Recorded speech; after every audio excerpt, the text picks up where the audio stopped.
Romanos 8. A igreja pode se assentar, eu já digo para você por quê. Enquanto os irmãos vão abrir, pode sentar, filho, você não vai pecar não, fica tranquilo, relaxa.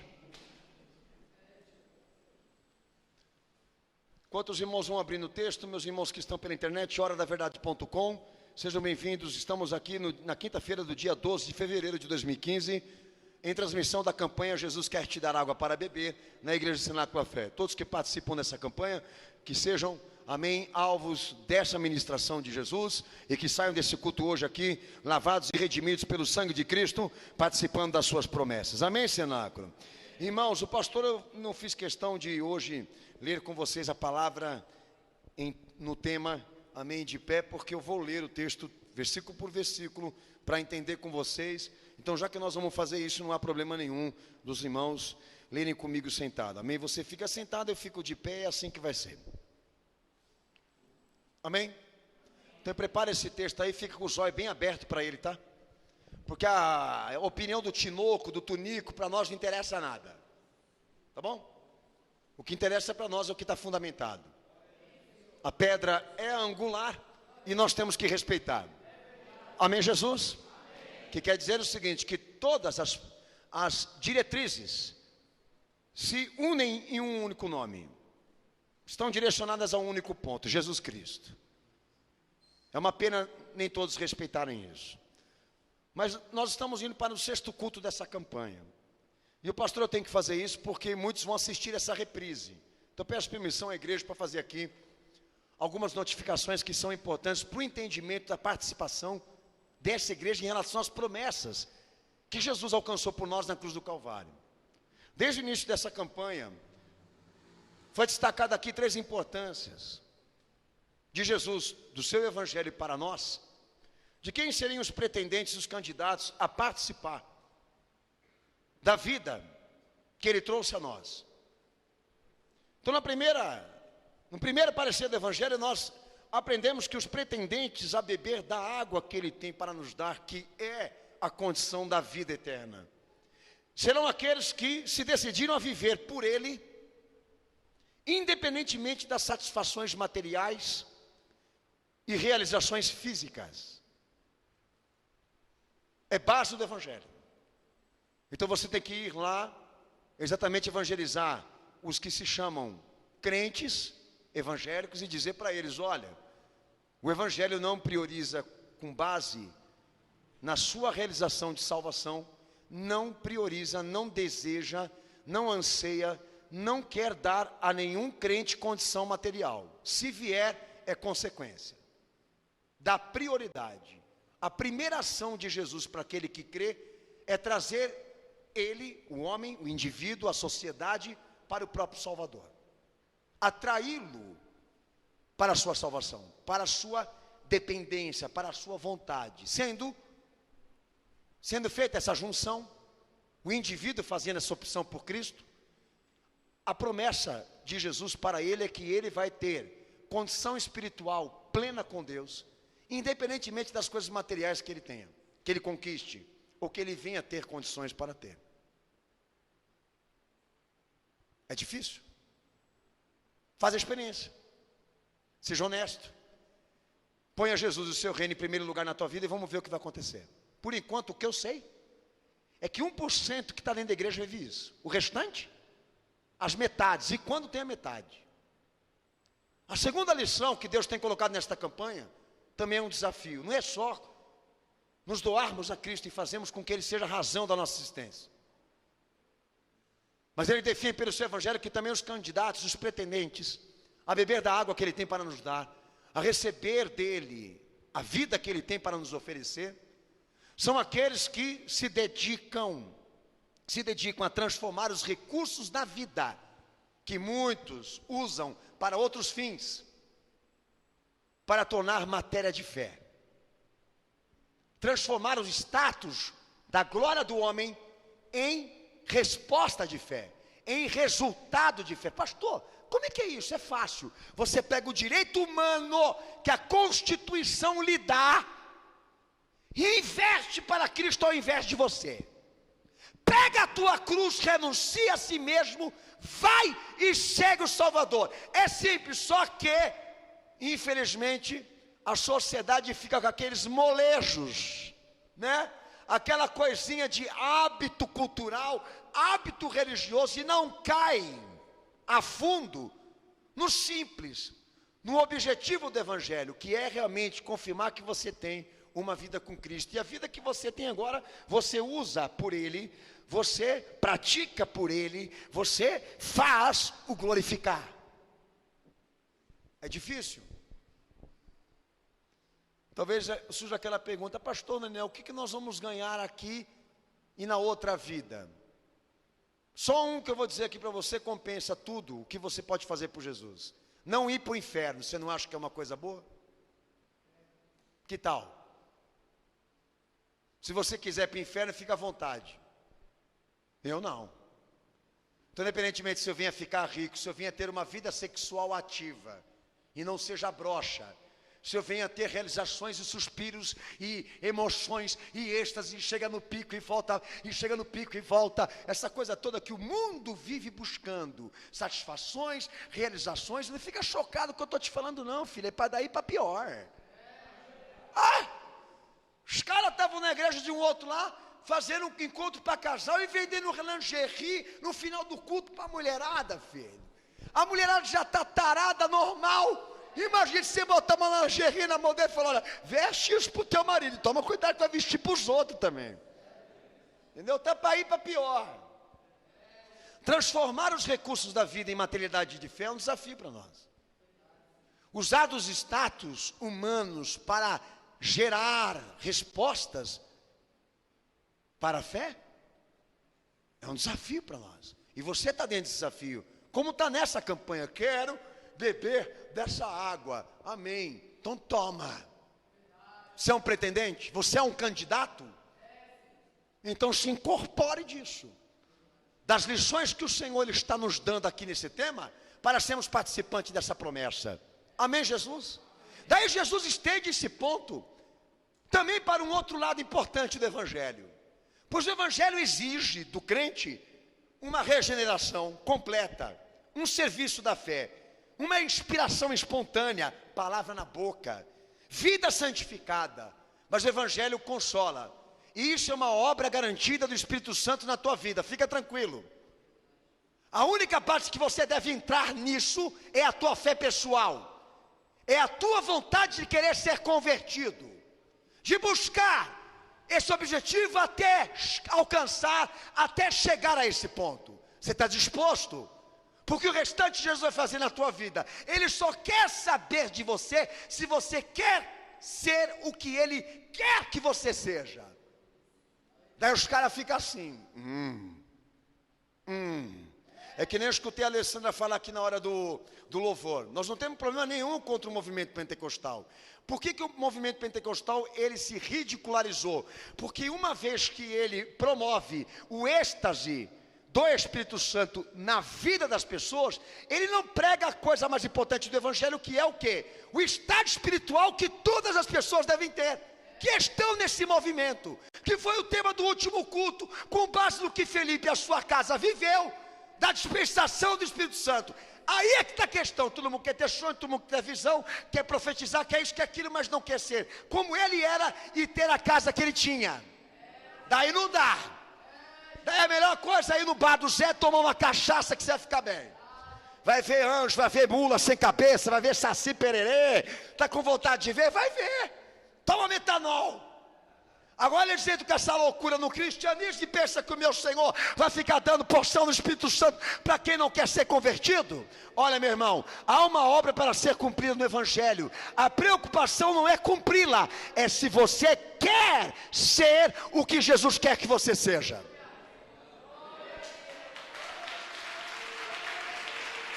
Aleluia. Que eu vou dizer uma coisa para você, filho. Se muitos fossem evangelizados, na condição que eu estou fazendo aqui agora, pela misericórdia do Senhor, nem batismo de água eles iam querer dessas igrejas aí. Eles estão se batizando nas águas, sabe por quê? Porque a negociação ali é pura e comercial. Porque se fosse com base nestas lições, de terem uma vida com Cristo, se abstendo das coisas humanas, carnais, físicas e pessoais, para viver o que Ele quer, de pura renúncia, de desejo amplo por Ele, muita gente não estaria enchendo a igreja hoje, tá? Eu te certifico isso, vai ver se eles estão pregando o evangelho lá. Você abriu Romanos 8, e hoje, com base nessa campanha, nesse tema, Jesus vai tratar aqui sobre o que seria ser espiritual. Espírito, no grego é pneuma, e essa expressão não está só na Bíblia. Existem outras combinações, na psicologia, na área religiosa, essa palavrinha, não está só na Bíblia não, a Bíblia domina, a Bíblia fala sobre isso, com propriedade, mas há outros segmentos que também tratam, e pastor, eu vou colocar duas aqui, que eu achei mais importante para destacar, que não tem nada a ver com o evangelho, mas pensa, estão praticando isso dentro da igreja. A pneuma na psicologia, ela define que a pessoa dedicada ao seu espírito é o espiritualista.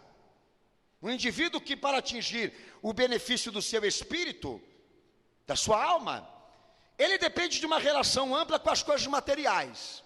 E veja só, qualquer uma serve, basta que funcione. Então o que é um espiritualista? É o tipo do indivíduo que, para ele se sentir bem, ele tem que se informar. Ele precisa estudar. Ele precisa estar em contato com as coisas criadas, e as coisas criadas sustentando o seu estado espiritual. Desconectado com isso, quebrando o seu vínculo com estas coisas materiais, até aquelas que Deus criou, para ele é o fim do poço. Se ele perder a capacidade de atingir estas coisas, ou de ter contato com elas, para ele já não pode mais viver. Esse é o espiritualista. Qualquer lixo para ele serve, basta funcionar na sua necessidade. A psicologia trata assim. Já na questão religiosa, eles falam do espiritista, que para vocês são os espíritas talvez. Para eles, no campo religioso, a pneuma é uma crença de sobrevivência da alma do indivíduo, a sua parte imaterial, que para ela sobreviver, basta ele estar em contato com as forças sobrenaturais. E não é só falar com os mortos, tipo Chico Xavier, ok? O espírita, ele não depende só das coisas pitografadas, ele também pode se alimentar de visões, revelações, contatos, profetismo, que também tem no movimento pentecostal. Deixa eu qualificar aqui. Eu falei para você que tem no movimento evangélico esses dois pareceres aqui, o psicológico e o religioso. O psicológico, que o camarada acha que para ele poder manter o equilíbrio do espírito dele, o equilíbrio da sua parte imaterial, do seu espírito, ele precisa se realizar. A teologia da prosperidade é um dos confrontos do evangelho que nós temos hoje dentro das igrejas, que estão sendo insistentemente pregadas. Como se o dinheiro ou a realização material para aquela pessoa fosse exatamente o quê? Um sustento para ela se manter bem com Deus. Para ela se manter viva. Já o evangelho não acredita nisso. Que o que mantém o cristão vivo é outra coisa. Não é a condição econômica ou condição financeira ou qualidade de vida econômica que ele vai ter. Nós vamos pregar sobre isso. Então os espiritualistas estão dentro da igreja assim. Se eles não tiverem contato com a igreja, em contato com o templo, em contato com o dinheiro, em contato com o bem-estar físico, ou então se sentir realizado por isso, eles se sentem um lixo e querem se matar. E a fé não funciona para eles. E a igreja não presta para eles, quando não dá para eles a realização econômica, física e material que eles tanto precisam e necessitam para dizer que eles servem a Jesus, que Jesus é poderoso, que ele só tem vitória para contar, aquela coisa toda que vocês estão vendo aí. Então a psicologia está sendo tratada assim na igreja, como evangelho, mas não é evangelho. Para o evangelho, o indivíduo pode ter uma vida realizada com Deus por intermédio de Cristo, independentemente da realização ou satisfação material. Ele não precisa das coisas criadas que Deus criou para ser salvo ou ser feliz. Jesus já satisfaz, é isso que eu estou querendo dizer aqui. Já o espírito evangélico, meu Deus do céu, vocês não estão enxergando? O cara, para se sentir bem, ele tem que ter um profeta 24 horas profetizando para ele coisa boa. Para ele se sentir amado por Deus, abençoado, ele tem que estar tendo visão todo culto, profecia todo culto, entendeu? Ele tem que estar toda hora no fogo, no poder. Para ele se sentir bem naquele final de dia, ele tem que dar uma sapateada, ele tem que dar uma surupiada, ele tem que dar uma cambaleada, para no final do culto ele falar: Deus operou, nossa, mas como Deus falou, estou me sentindo bem. Mas deixa eu te dizer uma coisa, na realidade do evangelho, nem todo culto tem profecia, nem todo culto tem visão, nem todo dia que você ora e clama para Jesus falar, ele fala. Gozado, por que será que na igreja criou um sistema onde Deus tem que ser obrigado a falar todo dia? E na Bíblia tem um dia que ele fica silenciado, o dia que ele santifica, e o dia que ele fala. Vocês não estão vendo que é um sistema criado dentro da igreja, onde se põe palavras na boca de Deus, porque há pessoas que vivem disso. Vivem do sobrenatural, do êxtase, do poder, de ir ao céu, ir ao inferno. E se isso não acontecer em nenhum culto para ela, Deus não falou, para ela Jesus não revelou, para ela Deus não tratou. Está certo isso? Não. Então, de certa forma, essa questão religiosa e também psicológica está sendo tratado sim nas igrejas hoje como forma de substituição do evangelho puro, verdadeiro do nosso Senhor. Então toma cuidado para você não cair nessa. Mas já o cristão, o crente, o convertido, o benefício do seu espírito e da sua sobrevivência de alma depende de efetuar a vontade de Deus no seu próprio ser. Para ele, sobrevivência, para ele, benefício espiritual, não vem da matéria, não vem nem do sobrenatural. É uma relação contínua que ele tem com Deus, por intermédio de uma aliança verdadeira. Verdadeira!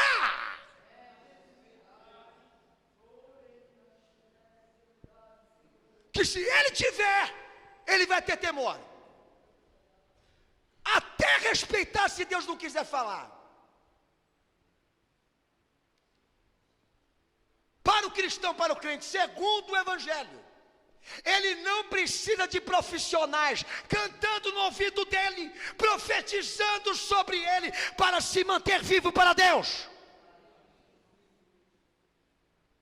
Porque a sua relação é com Cristo, não é com homem, nem com instituição, nem com religião, nem com nota financeira e moeda financeira. Então você pode dizer que você se converteu, mas eu tenho as minhas dúvidas, porque como pastor há 20 anos que eu prego dentro de uma igreja, o que eu recebo de público na minha igreja é deplorável. Eu não falo de membros, e olha ainda que temos problema com isso, mas gente que vem de outras igrejas para cá é deplorável. Elas precisam ser doutrinadas de novo para serem admitidas por membro, porque elas não sabem nada. Isso quer dizer que o que estava sustentando essa pessoa na condição de um cristão nunca foi Jesus. Eram elementos e fatores humanos. É a matéria. Então, para você ter uma fé abençoada com Deus, cheia de respostas com Ele, você tem que comprovar isso hoje aqui. O que te mantém, o que te sustenta? Você pode dizer para mim que é Jesus? Talvez não. Então eu vou entrar em Romanos 8, verso 1 ao verso 4, preste atenção. Portanto, agora nenhuma condenação há para aqueles que estão em Cristo Jesus, que não andam segundo a carne, mas segundo o Espírito. Porque a lei do Espírito de vida em Cristo Jesus livrou-me da lei do pecado e da morte. Pois o que era impossível à lei, visto que estava enferma pela carne, Deus, enviando o seu Filho, em semelhança da carne do pecado, pelo pecado condenou o pecado na carne. Versículo 4, leia bem alto.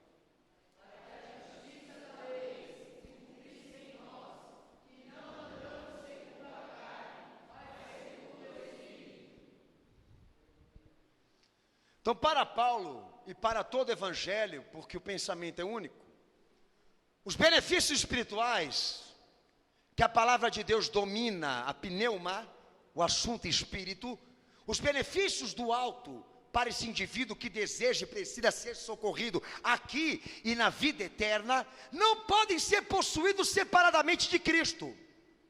Não podem ser possuídos por ninguém, se Jesus Cristo não for Senhor, Deus e Salvador desta vida.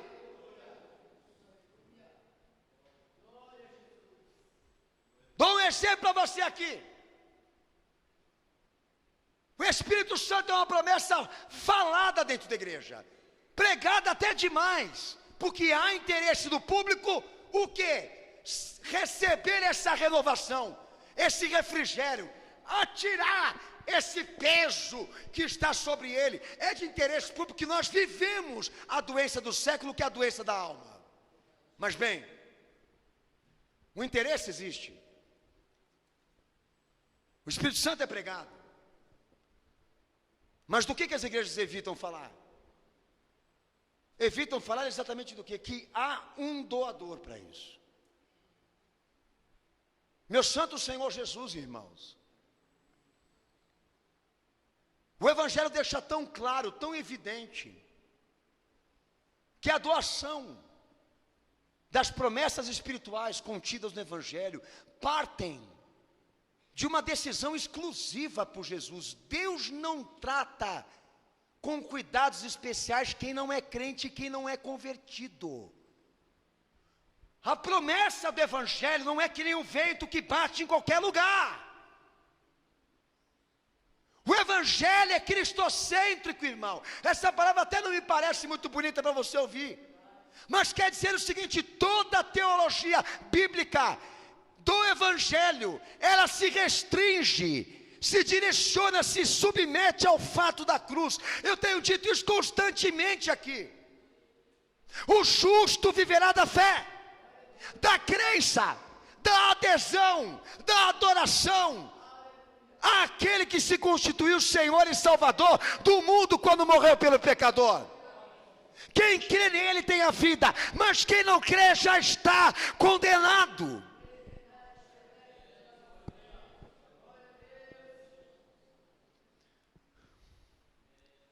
Qualquer alteração que seja apreensível para nós, irmãos, que seja interessante para nós do Evangelho, se deve ao fato de que ele veio, pregou, curou, morreu e ressurgiu por nós. Então lá em Mateus 3,11 diz o seguinte: o batismo dessa condição espiritual por intermédio do Espírito Santo, a doação é feita por ele num acordo de fé entre você e ele. Respeite. Eu quero as promessas contidas no Evangelho, todo mundo quer. A pergunta seria essa: quem quer ser crente, quem quer ser convertido, quem realmente quer corresponder pelo amor de Deus? Porque, como disse a você, se não for um espiritualista, eles querem ser espírita. Mas está faltando aqui gente querendo pegar a vaga de crente convertido. Esse é o nosso problema. Então tudo no Evangelho me atrai, tudo no Evangelho me agrada, a nível de promessa, é óbvio. Mas trabalhar a noção da fé, de que Jesus precisa ser admitido por você, e você torná-lo tua razão de vida, e por intermédio do que ele te pede, se sentir vocacionado em transformar tua vida num propósito de glorificá-lo. É o início de uma construção com a vida de Jesus, isso que eu estou te dizendo aqui, te falando aqui agora. Mas é aí que eu patino, pastor, é aí que eu tropeço, é aí que eu não consigo me firmar. Mas diz o apóstolo Paulo aqui: mas a lei do Espírito de vida que está em Cristo Jesus, amados irmãos, nessa noite, foi enviado por Deus por intermédio do seu Filho. A vida está em seu Filho. Ele é o doador, Ele é a fonte desta água. E para o Evangelho, as bênçãos espirituais são derramadas do alto e estão medidas na sua quantidade, estão medidas em relação no quanto você ama, serve e obedece Ele. Se você não tem nada, você não recebe nada. Se você tem um pouco, você recebe um pouco. Se você tem muito, você recebe muito. Porque a dispensação, a liberação, a licença das condições espirituais prometidas no Evangelho depende dessa tua união com Cristo legítima. Você não está aqui para me conquistar, você não está aqui nessa igreja para ter uma cobertura pastoral. Está a fim de cobertura, vai para a padaria, compra um bolo, se emborracha, come e engorda. Cobertura, que palavra que é essa, pelo amor de Deus? Como é que é uma cobertura cristã? Eu queria saber como é que seria uma cobertura cristã. É uma toalha de mesa, um cobertor? Como é que é isso? Para um crente, para um cristão, segundo o Evangelho, é impossível conquistarmos e possuirmos a condição espiritual dita no Evangelho que precisamos para ser salvos, separadamente de Cristo.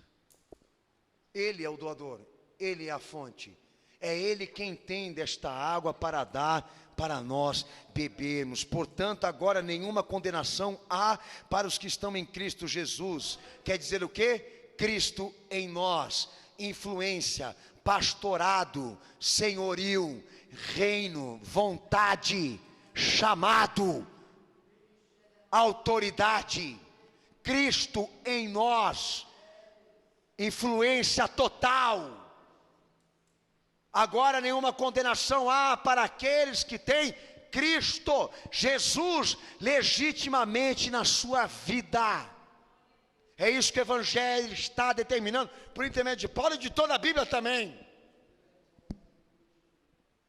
Então, como meu Senhor já dizia, aquele que não pegar a sua cruz, aquele que não negar a si próprio, por amor a mim, não é digno de mim.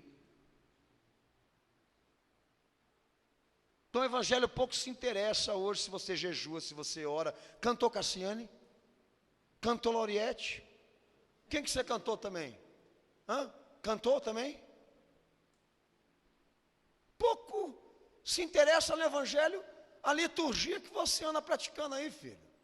Que isso pode muito bem também ser orquestrado pelo diabo falsamente. Ele não é anjo, ex-anjo de luz, ele pode fazer muita alegoria também parecida aí, muito showzinho aí para encantar muita gente aí. Mas a fé, ela é um testemunho. A fé é um estado. A fé é um espírito voluntário, que parte de nós sim, esse interesse. Que quer dizer o seguinte, a fé, quando está em nós, direcionada para Cristo, ela está dizendo o seguinte: olha, esse indivíduo que está aqui, ele abandonou os seus caprichos, as suas vaidades, a sua imoralidade, ele abandonou os seus sonhos, as suas vontades próprias, para viver somente por ele. E eu vi isso acontecer, a fé está dizendo isso. Eu vi ele fazer isso. Então um dos maiores desafios realmente da igreja é provar que o status humano, que os recursos da vida que muitos usam para a sua vaidade e sua glória própria, foram transformados para glorificar a Cristo. E eu não vejo isso acontecer dentro das igrejas. O testemunho que eu estou anunciando a todos vocês. Daí Paulo continua em Romanos verso 10 ao verso 11. Mas se Cristo está em nós, o corpo na verdade está morto por causa do pecado, mas o Espírito vive por causa da justiça. Se o Espírito daquele que dentre os mortos ressuscitou a Jesus habita em vós, aquele que dentre os mortos ressuscitou a Cristo Jesus vivificará também os vossos corpos mortais pelo seu Espírito em que vós habita. Lê o versículo 11 de novo, bem alto.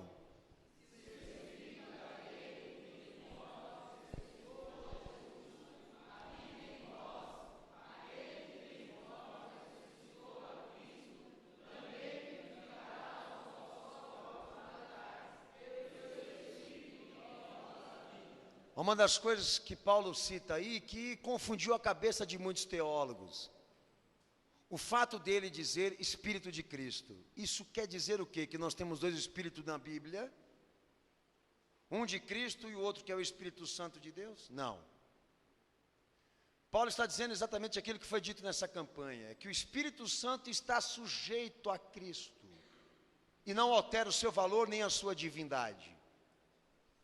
É o seu ministério, a sua missão, comprovar Jesus na vida das pessoas.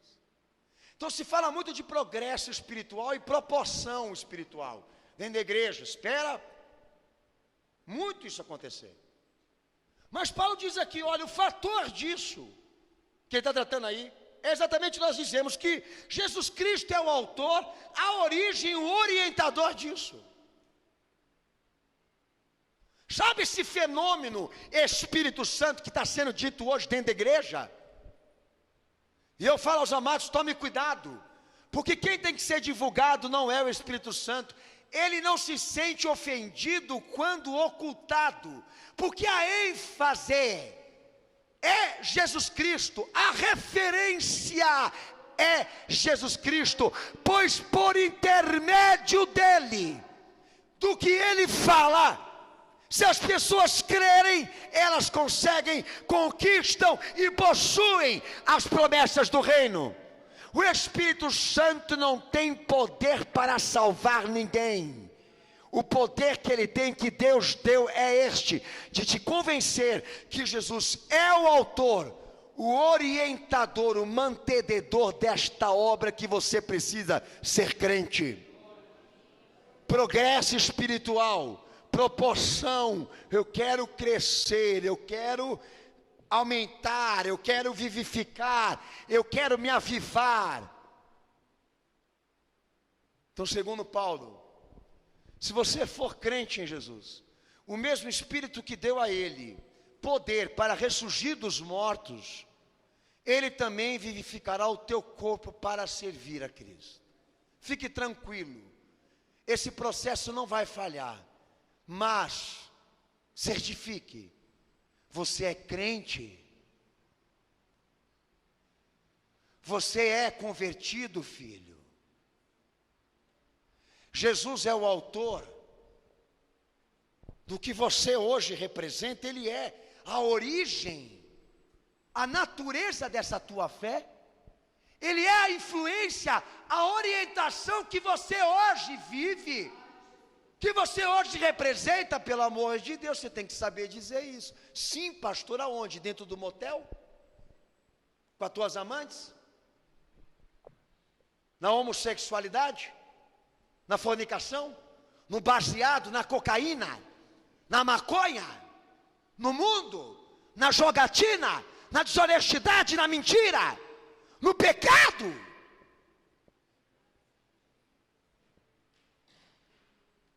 É aí que está a questão.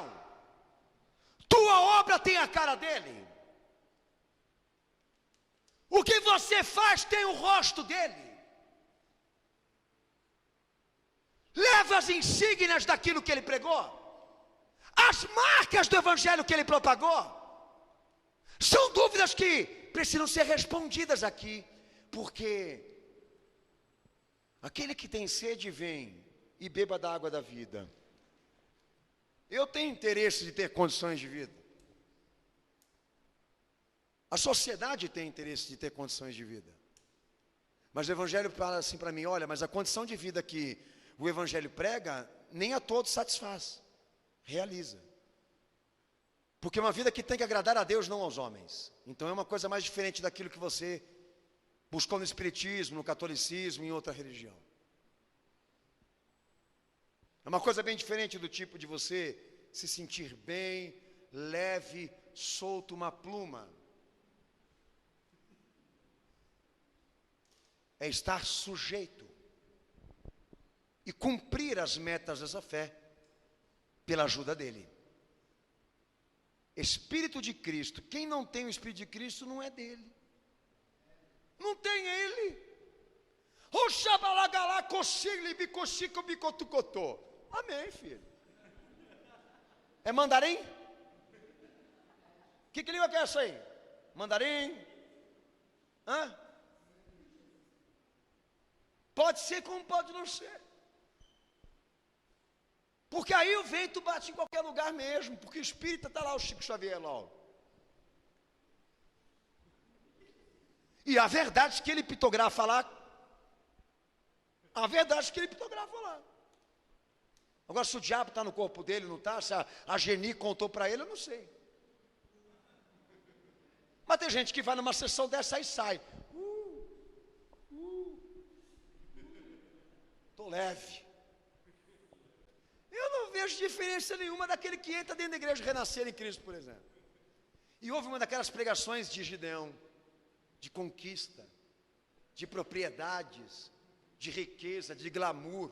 O cara ouve uma pregação daquela e vê eles com esse dinheiro todo, ele sai daquela igreja louco para trabalhar, ganhar dinheiro no dia seguinte. É normal. Na segunda-feira o cara já é empresário.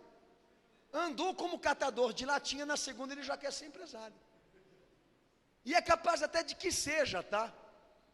Porque o homem também é dotado de habilidades, quem disse que não? Mas a nível de perspectiva de evangelho, de fé, meu filho, é diferente. Vai ter êxtase, vai ter experiências sobrenaturais sim, quando você tiver encontro com Cristo.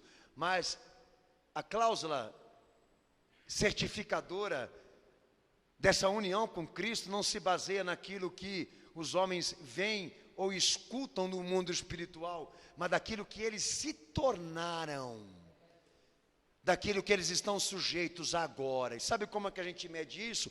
Quando a mamãe chega assim no ouvido da filhinha e fala assim: filhinha, bota uma mini saia, mostra as coxas, porque senão você não vai casar. Daí a filhinha fala para a mamãe: mas mamãe, eu sou cristã, eu entreguei minha vida para Jesus, e a palavra que eu ouço lá agora é a seguinte, que nós não podemos levar a aparência do mal, seduzir. Sedução é uma coisa que comprova o diabo. A mamãe fala: mas o teu pastor não vai cuidar de você quando você ficar velha. O teu pastor não vai, entendeu, limpar o bumbum do teu neném. O pastor não vai ganhar dinheiro por você. Então você tem que saber se cuidar, se defender. Então ouça, filhinha, a voz da mamãe.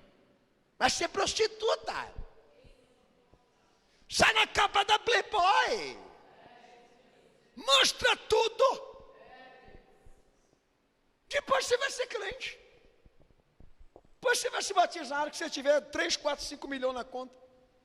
E com as pelancas caídas. Que ninguém quiser mais ver o teu corpo, você vai lá e volta e serve Jesus, tá bom? Sabe onde se mede uma vida com Cristo? Nas orientações e nas influências do povo que congrega dentro de uma igreja. E sinceramente, você há de ser honesto comigo. Está em falta, hein, filho? Está em falta. Se o Espírito daquele que ressuscitou Jesus dos mortos está aqui, ele há de certificar que o pecado que está no teu corpo não te domina mais, que as coisas que você fazia antes, você não faz mais, porque Jesus está em você. É verdade isso? Comprova.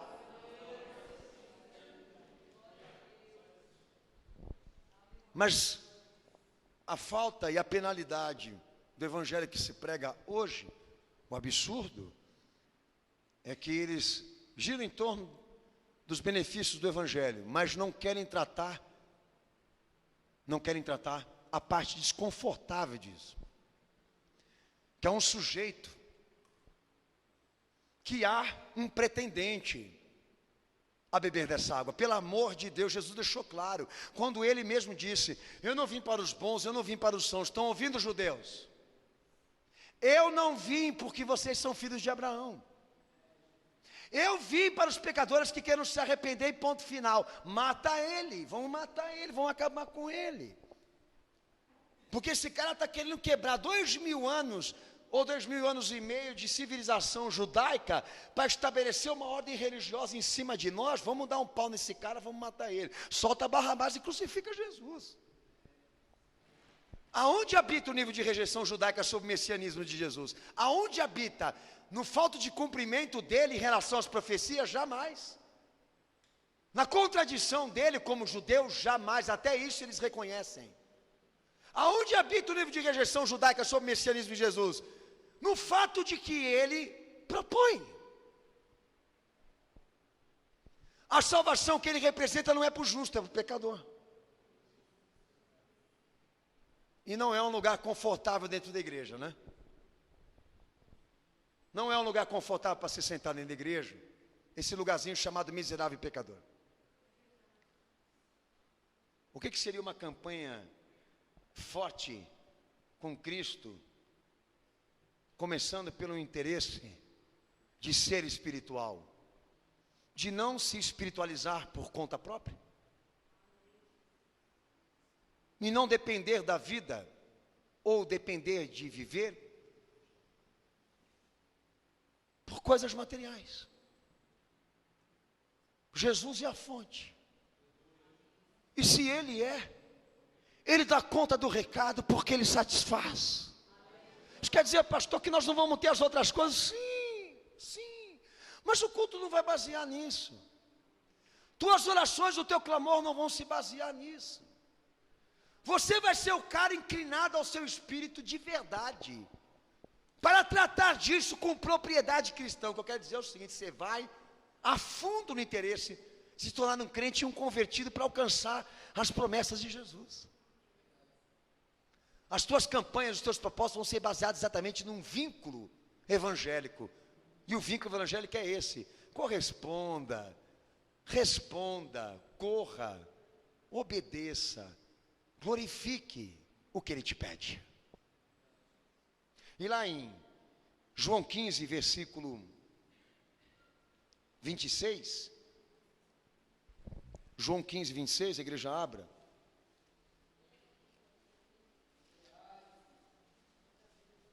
Está preparado aí, irmão? Vai ler, por favor.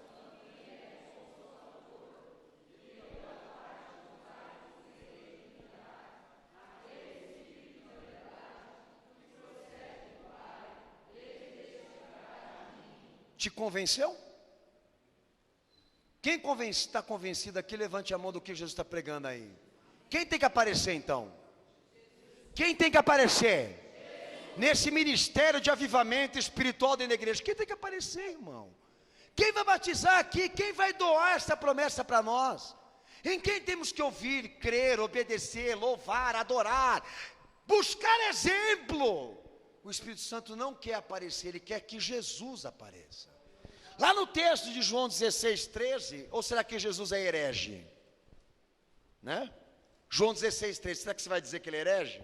Que ele não é pentecostal? Né? Vai cantar a musiquinha da Fernanda Brum agora?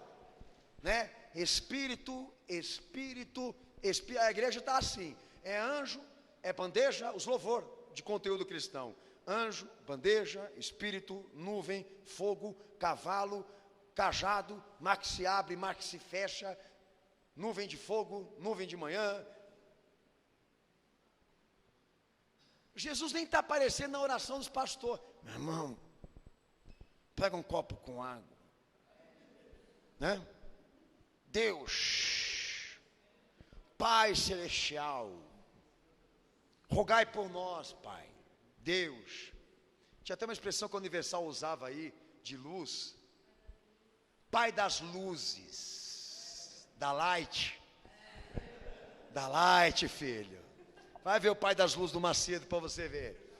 Tem 2 chifres na cabeça e uma conta lá na França. Lê João 16, 13.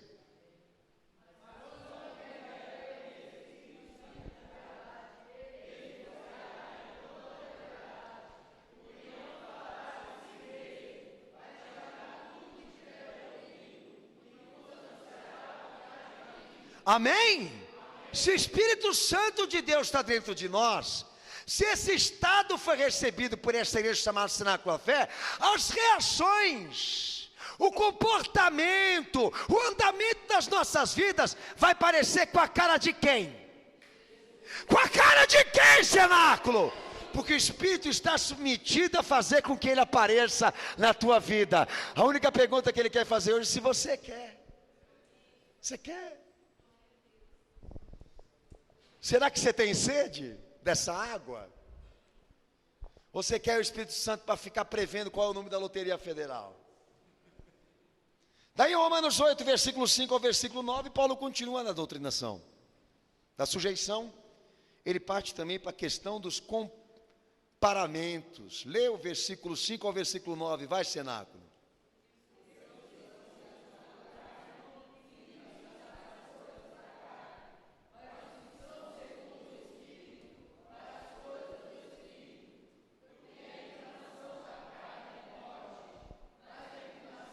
Espírito é vida e paz.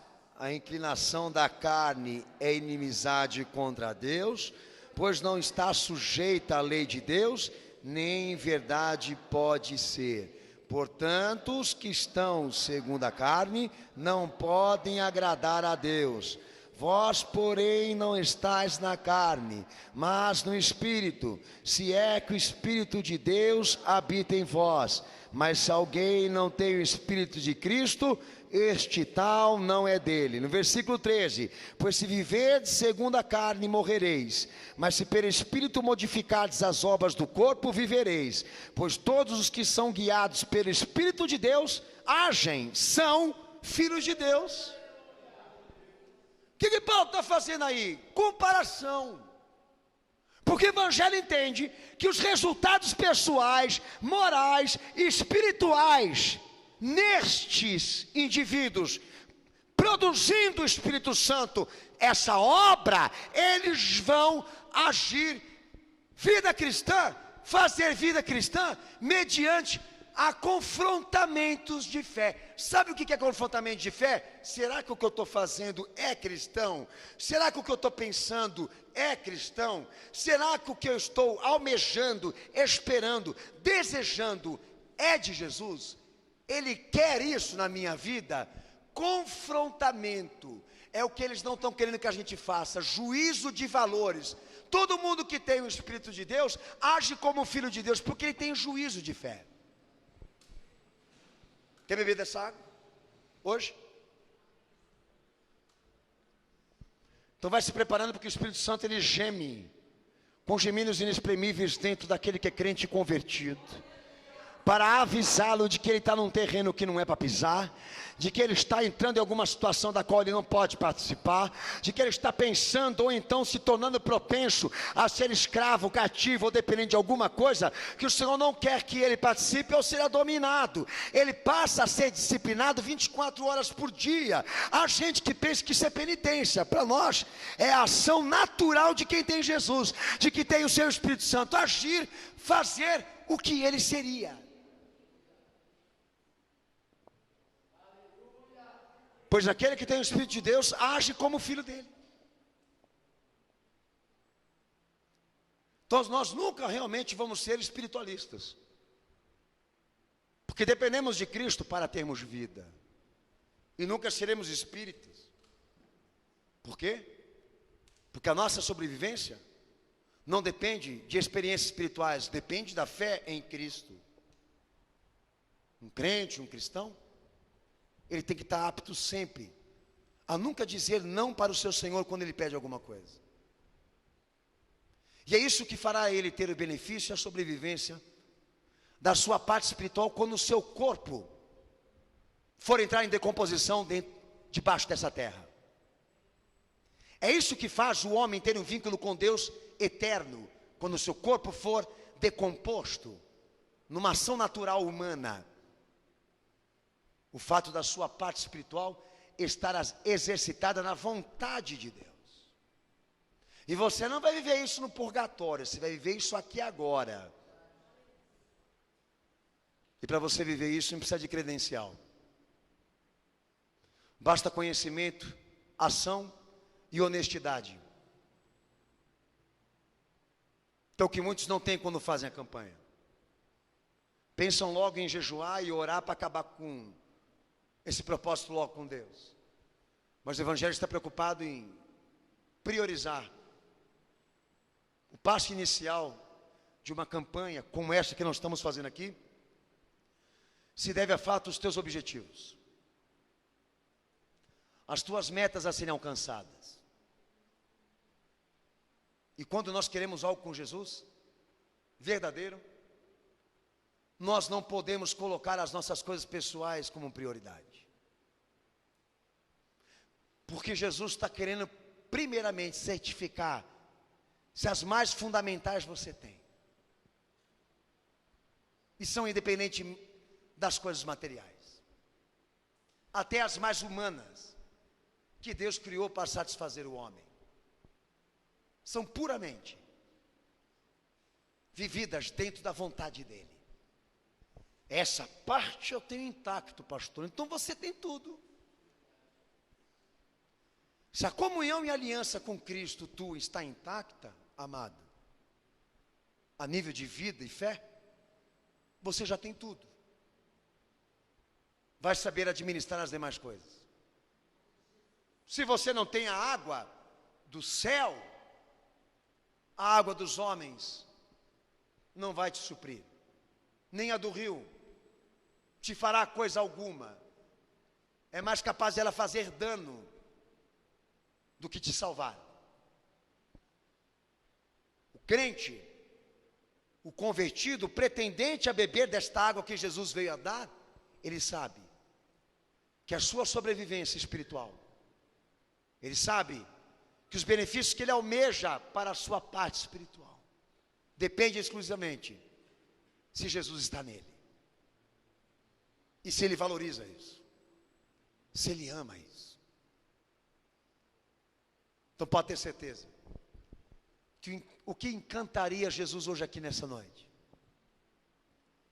era ver um pecador se arrepender aqui,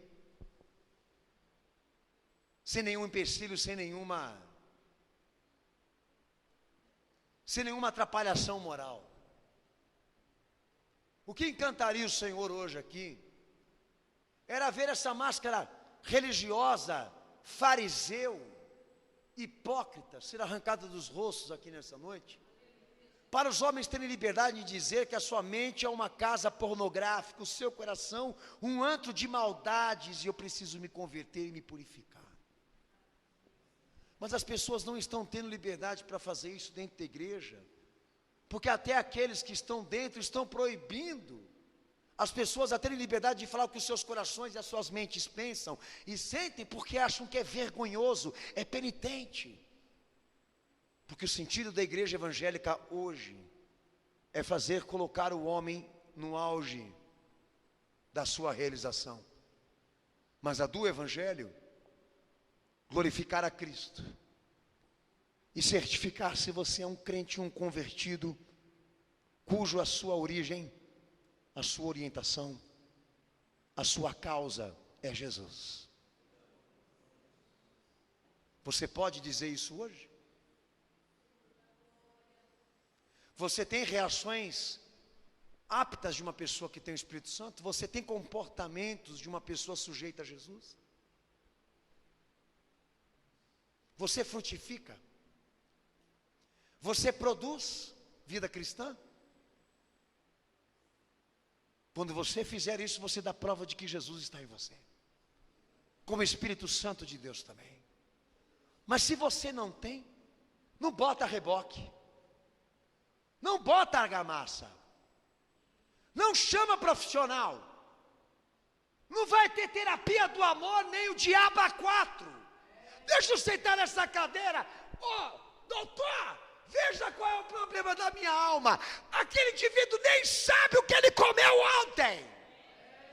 E agora ele vai ter que consultar a Freud para saber o porquê que você está com vontade de morrer. Eu digo para você por que você está com vontade de morrer. Porque o teu boneco de estimação é o Chuck. Pelo amor de Deus.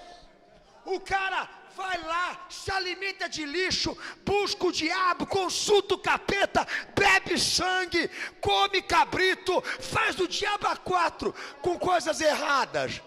Daí ele entra dentro da igreja e faz abracadabra, eu tomo posse em nome de Jesus, está amarrado Satanás e acha que as coisas funcionam assim.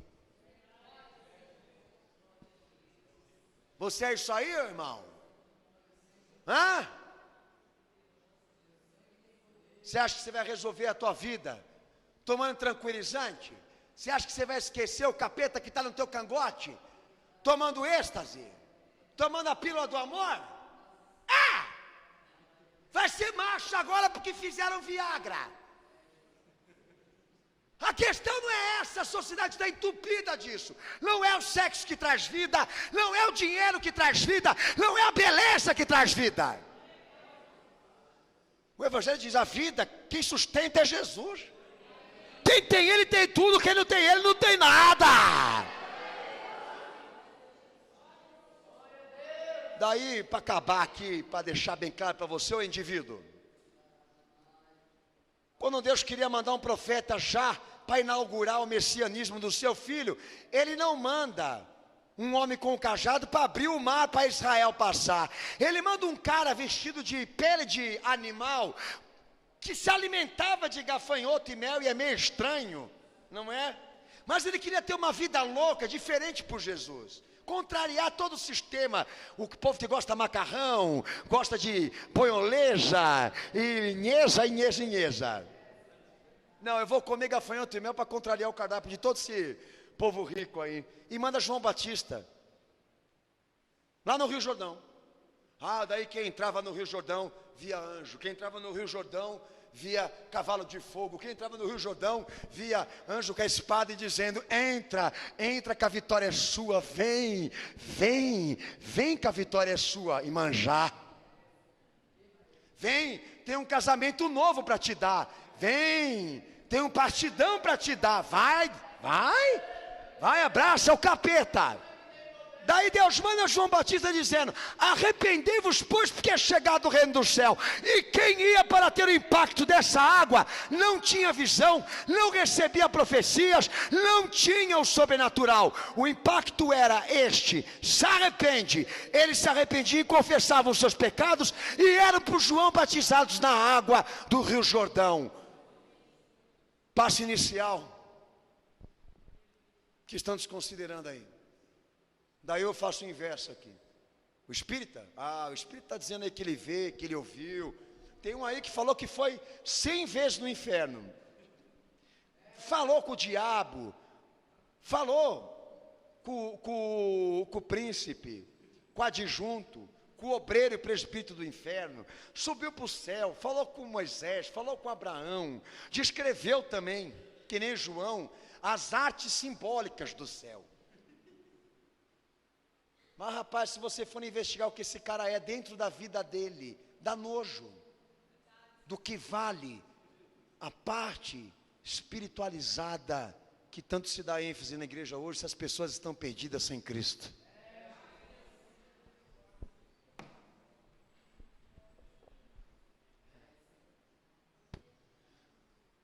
Você precisa tomar uma decisão hoje aqui. E essa decisão para te salvar deve ser tomada hoje aqui, com profunda verdade. Primeiro, aceite a Jesus Cristo como a tua razão e forma de vida. Transforme tua vida em resposta de fé. Segundo, não assuma a obra do Espírito Santo sem antes estar preparado para isso. Você precisa de uma licença de Cristo. E essa licença só se terá dada a hora que Ele certificar que você quer ser um crente e um convertido. Se você conseguir oferecer isso hoje aqui, com verdade, teremos uma obra de Deus aqui nesse lugar. Se você não conseguir convencê-lo, daí eu digo para você que você está perdendo o teu tempo aqui. Porque o lugar de indeciso, o lugar do incrédulo, do indeciso, segundo o Evangelho, é no inferno, irmão. No céu, aonde Jesus reina, só há espaço para o crente e o convertido. Não perca o teu tempo. Não queira se gabar da história que você tem com a igreja, se você não tiver uma história com Ele. Agarre com forças Viva os últimos instantes dessa campanha para você ser o que Ele quer que você seja. Beba dessa água. Mas sem sede dela você não vai conseguir beber. Pois de graça Ele te daria hoje aqui. Mas só te daria se você tiver sede. E hoje você é o cara que vai ter que dizer para Ele: tenho sede. Não estou aqui para uma experiência espiritual. Quero ser servo e serva de Cristo. Quero servir a Jesus. E se a tua decisão for essa, eu não vou precisar nem colocar a mão sobre a tua cabeça para declarar alguma coisa. Tua fé pessoal vai alcançar.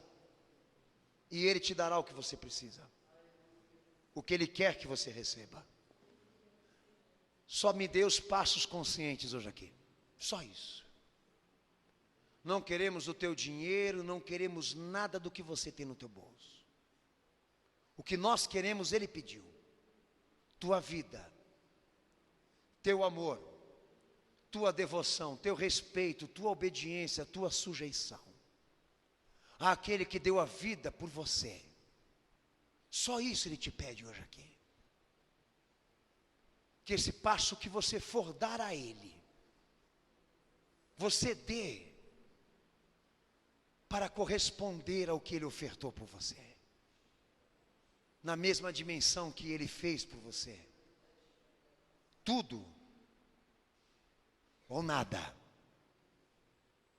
Se há pessoas aqui pretendentes e indicadas a beber dessa água, a serem espirituais para serem servas de Cristo, santificadas por Ele, você vai sair do teu banco, vai vir aqui na frente, em respeito ao que Ele te falou, e para mudar essa situação de vez na tua vida. Sai agora em nome de Jesus e nós vamos orar por você.